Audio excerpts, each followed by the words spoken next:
Hi friends, I wanted to come on today and discuss a very important topic, keto and low carb on a budget.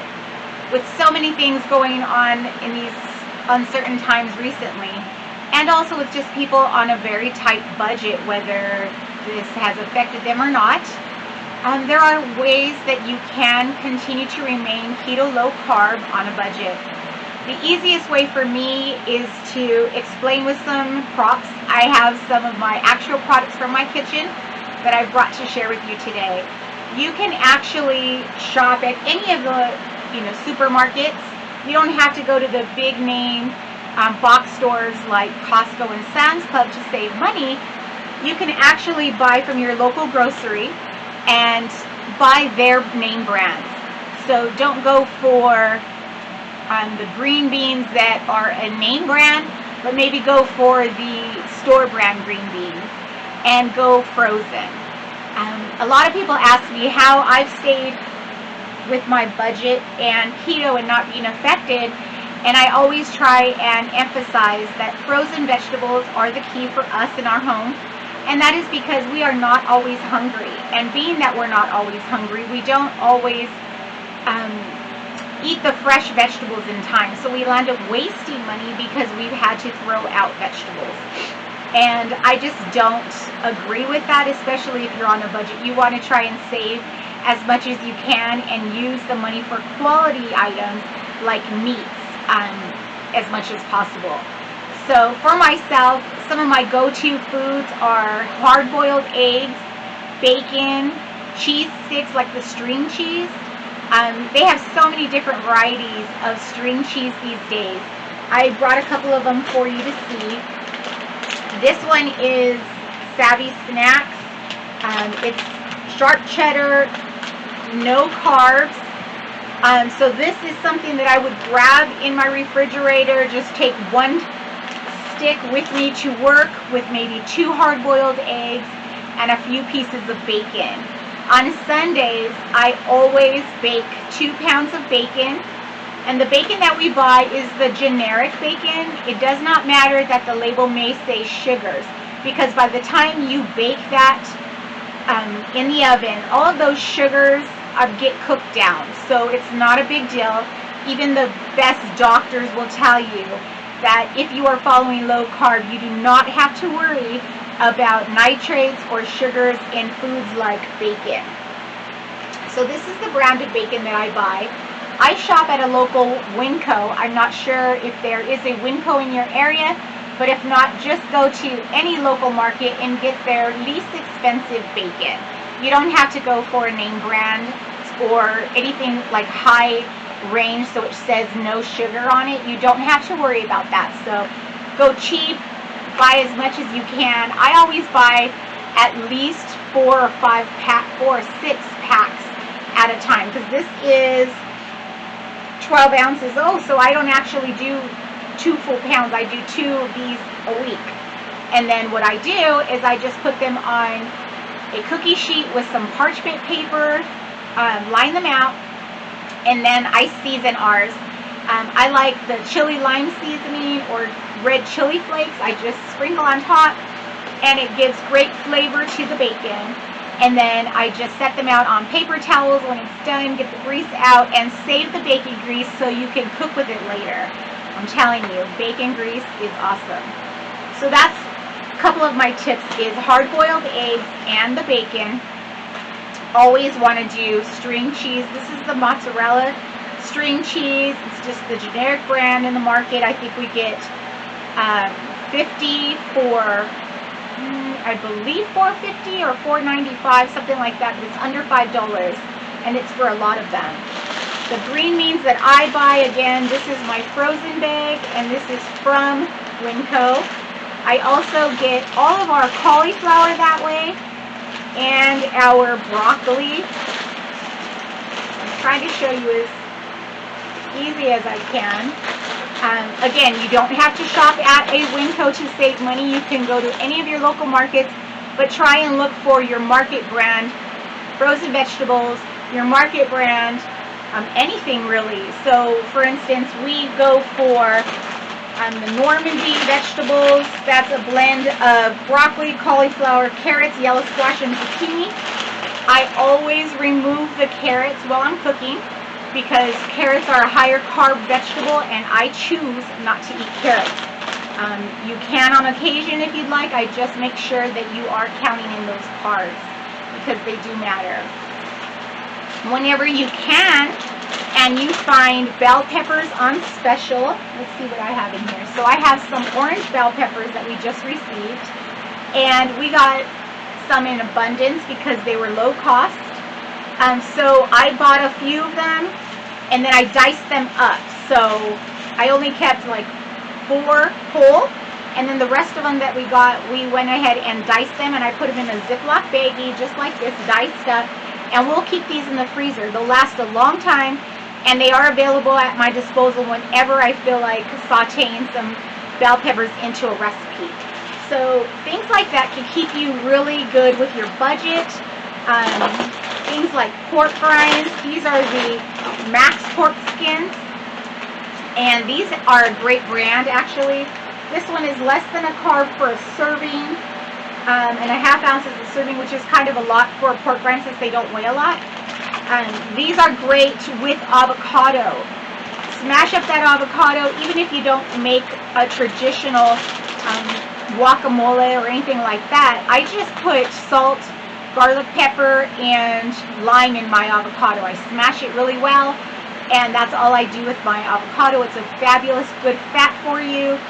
Right now avocados are very inexpensive. It's May, so they're going out of season a little bit, so they are becoming cheaper. So you always want to go for the avocados. Real butter, make sure that it has no sugars in it. So you could buy the sweet cream butter. It has no sugar, it's just pasteurized differently. You can buy regular store brand butters. It does not have to be the expensive Kerrygold, so that you can be strict keto low carb. I also recommend always keeping ground beef in your freezer. This is just a frozen pound.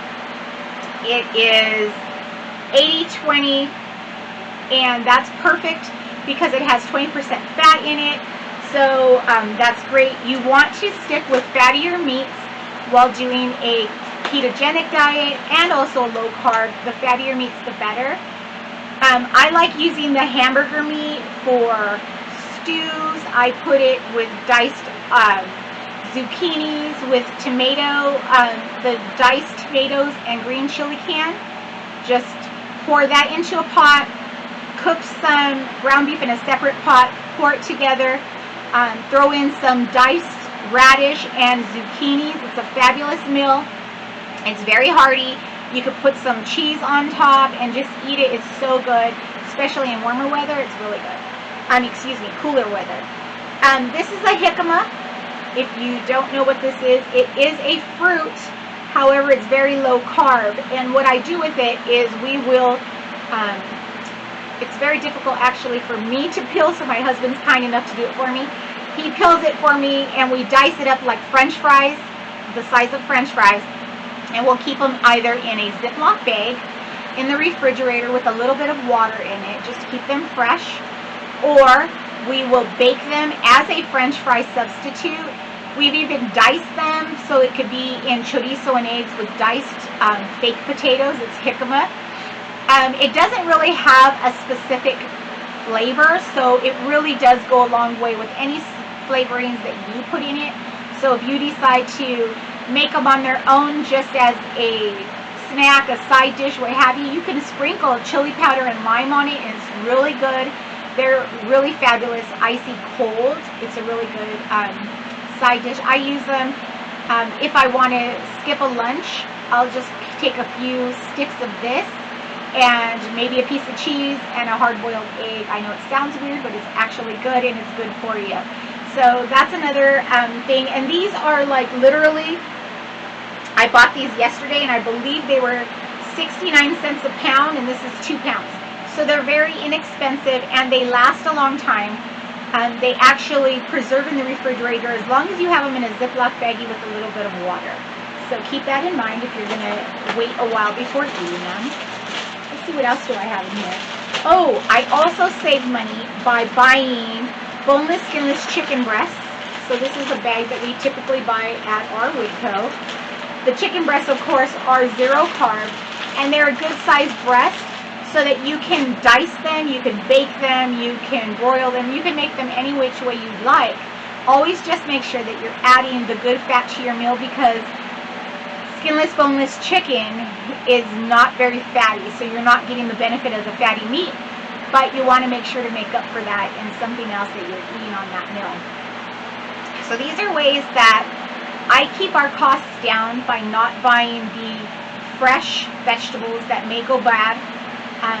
I know me, I know my husband, we're very busy people, so we try to both be home from work by 5:15-ish, and then we get right on whatever we're making for dinner, and we are done with dinner and cleanup before 7, so that we can enjoy the rest of the evening together and not have to worry about cleaning up the kitchen or any of those things. So we always portion out our meals as well. So if we buy, say we do buy this big bag of chicken. This bag of chicken is 3 pounds, so typically it has about 15 chicken breasts in it. We will take out the chicken breasts and put them in Ziplocs of 2 chicken breasts each Ziploc bag, and then store them in the freezer. And that helps also, so that when we're ready to defrost, we just grab what we're going to eat and leave the rest in the freezer. That is why we buy the hamburger meat in the 1 pound packages, because typically we do not ever go over 1 pound between the two of us. So we don't have a lot of leftover excess, and we make sure that we cook it in a timely manner. So other tips that we use to stay low carb is always make sure that you're prepared. If you're going to go out somewhere and you know that you're going to be on the road for meal times, just be sure that you're smart about your choices. All fast food places now do salads. All fast food places now have either a side of hamburger meat, like you could do a hamburger patty, a cheeseburger patty with no bun. Literally any food chain now is adapted to the low carb keto phase, where they understand what we go through. They understand what the needs are, so they will gladly leave off the bun for you. You could do a lettuce wrap. You can do many things to keep yourself low carb. You don't need to buy a cheeseburger, fries, and a drink. You could buy a bunless cheeseburger, a side salad, and a diet soda, or just stick with water. Typically, I understand that soda is really hard to give up, and many people don't believe in giving up their favorite drinks. They'll give up their foods faster than they'll give up a full of sugar soda. So what I recommend, and I've been coaching a while, so what I recommend is, instead of grabbing for that full sugar Coke or Pepsi off the shelf or off the refrigerator, go for the diet. It's not the best for you, of course, but it is certainly better than the alternative. You won't be dealing with the sugar spikes. The reason why diet sodas are typically not good is because they do have aspartame or products in them that trigger hunger. So you can be drinking it with a meal, and then 45 minutes later you're starving again, and it's because of the ingredients in your soda. So be conservative with it. I will not lie to you, I enjoy a Coke Zero every now and then. I enjoy just the taste of that real Coke product, but the Zero for me is better. I don't like diet sodas. It has a different taste to me. So the Coke Zero is my best bet, but of course you have to do what's best for you. You can even find Diet Dr. Peppers. You can find off-brand Diet Mountain Dews. You can find anything pretty much these days as a diet form. Maybe not the Zero, but the diet. So I would not recommend one a day, because you are trying to curb your habits and your appetite, your cravings. So maybe buy that 6-pack and drink one every other day, or however times you may need it. But certainly not the whole 6-pack in one day. You want to be conservative with that. I'm very strict on the kinds of food that we bring into our house, because even though we have been a ketogenic household for some time, we do still get the cravings. Sometimes I just want a cheeseburger. So what I've done is I came up with using Chaffles, and if you don't know what those are, it's a fabulous bread alternative for the ketogenic lifestyle. It's basically almond flour, egg, and there's other ingredients depending on the flavors that you want. My personal favorite is called the cheese bun. I did not invent it. It's a woman on Instagram actually, and I use her recipe all the time, and I believe it's called cheese bun. Oh my gosh, I'll have to look and put it in the link. But her recipe is literally 2 eggs, a half a cup of Parmesan cheese, and why am I going blank? 2 eggs, half a pound of Parmesan cheese. I don't know. I'll have to look it up. I use this recipe all the time, and of course on camera I go blank. I will definitely post it in the link below, and you'll be able to enjoy it. But what it does is, if you have a Dash Mini waffle maker, it makes the perfect size hamburger bun. So you could do one recipe, I believe, makes 4. So you can do 4 at a time, and then that's of course 2 cheeseburgers. Make your grilled meat, add your pickled tomato and mustard, and it's just so good. We'll do that with jicama fries. We'll do that with cold jicama. We'll do that with pork rinds throughout the week. So it doesn't have to be expensive for you to stay on target. It doesn't have to be expensive at all. In fact, the best thing to do is get your whole family on a low-carb keto lifestyle and start eliminating all of the junk foods that cost high money, like chips, sodas, candies, breads, regular tortillas, all of those things that cost your family extra and your budget extra. You can start working on those healthy alternatives and getting your family to get excited about being healthy as well. So that's my biggest thing, is try and bring the whole family to a ketogenic low-carb lifestyle. You'll find that after eating this way for so long, your appetite will be different. You'll start to not be hungry all the time.